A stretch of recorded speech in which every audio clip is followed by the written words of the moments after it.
This is Nosferatu. Releasing in December of 24, it is a remake of the pioneer silent movie of the same title, released more than a century ago. It is a story of Nosferatu, a human with beast-like features that brings terror to a fictional town. Released in 1922, Nosferatu is considered as the first vampire movie. It was also one of the top movies in arguably the first ever movie genre, called German Expressionism. Known for its dreamlike landscapes, one of the visual characteristics of German Expressionist films was the unusual shapes of ordinary objects. Take, for instance, this chair with its unusually long backrest. The most noticeable Expressionist aspect in Nosferatu is the character's appearance, with unusually long fingers and nails, the pointed ears and nose, the bushy eyebrows and whiskers, and fang-like long front teeth. This beast-like extension of a human figure was designed by Albin Grau, a German veteran of World War I. Grau and director F.W. Murnau acknowledged Nosferatu as based on Dracula, written by British author Bram Stoker in 1897. Besides the pointed nose, all the other features and nocturnal behavior of Nosferatu were Grau's contribution. If we look closely though, those features resemble a rat. More so, in the story, Nosferatu smuggles rats in dirt-filled coffins, which in turn bring plague to the townspeople who slowly start succumbing to the Black Death. On the face, Nosferatu is just a horror movie with a vampire. At a deeper level though, the central idea of a rat-like human that brings terror had much more sinister notions.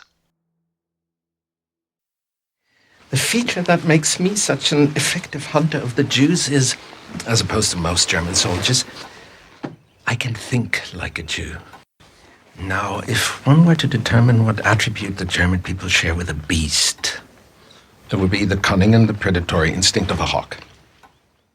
But if one were to determine what attributes the Jews share with the beast, it would be that of the rat.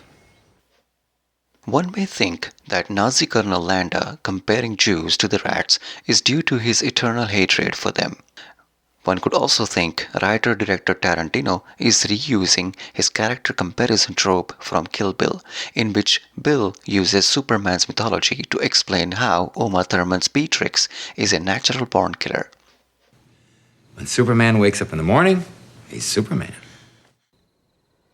And every morning when he woke up, he'd still be Beatrix Kiddo. Are you calling me a superhero? I'm calling you a killer. A natural-born killer. However, the rat comparison is precisely what Nazis used in their propaganda. The Führer and Goebbels' propaganda have said pretty much the same thing. A disturbing proof is the 1940 propaganda movie Der ewige Jude, The Eternal Jew. This propaganda movie made outrageous claims about Jews, insofar as depicting them as non-human. If you're reading the description, then it would come as no surprise that the rest of the propaganda movie makes Colonel Landa sound tame.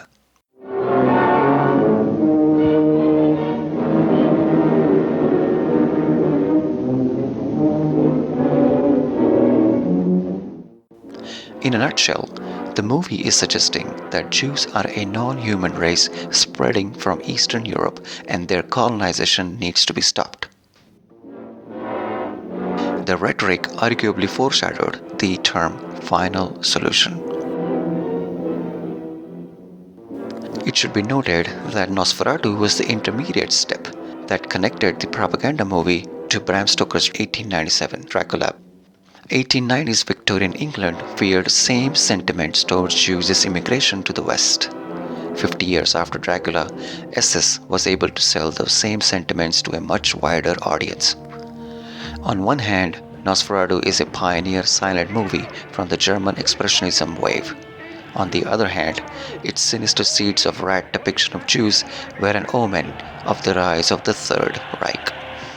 So, I'm gonna give you something you can't take off.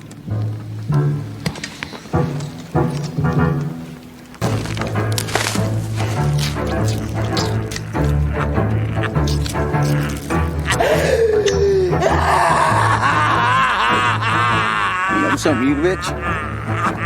I think this just might be my masterpiece.